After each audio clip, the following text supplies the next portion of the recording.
mes chéris, bienvenue à la Villa Food. Aujourd'hui, je vous présente une petite recette vraiment toute simple. Une baiotine croustillante de poulet au parmesan, accompagnée d'une fine purée de patates douces à la cannelle. Vous êtes chaud? C'est parti!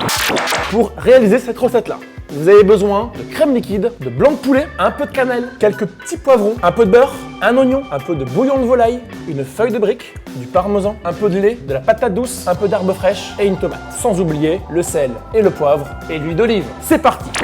Première étape importante de la recette, vous préchauffez votre four à 190 degrés. Pour commencer, nous allons cuire notre patate douce. Et on va tout simplement l'éplucher, comme ceci. On va la couper en petits cubes, on va la disposer dans une casserole. On va y ajouter un oignon finement ciselé.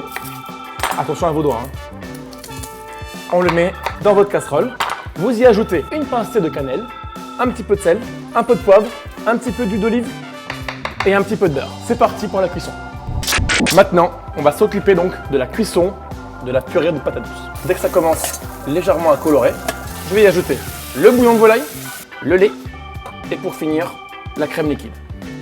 C'est parti pour environ 15 minutes de cuisson. Deuxième étape de la recette, nous allons farcir notre baiotine de volaille. Pour cela, on va la couper dans le sens de la longueur. On va l'ouvrir bien en deux. Sel, poivre, un mélange d'herbes fraîches, comme ceci, une petite tomate. Bien évidemment, on va enlever tous les pépins, uniquement la chair. On va le couper en petits cubes. Un peu de parmesan. On va tout simplement la refermer et nous allons la mettre dans une feuille de brique. Légèrement humidifiée avec un petit peu d'huile d'olive. Vous prenez votre baiotine, comme ceci. On va la rouler.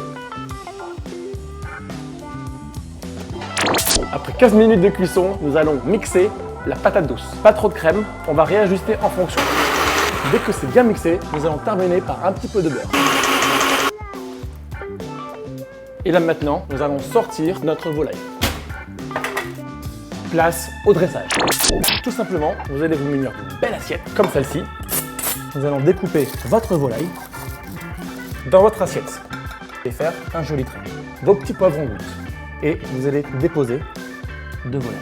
Ma petite touche personnelle, un petit peu de verre. Et enfin, des petits dés que vous disposez sur votre volaille. Bon appétit!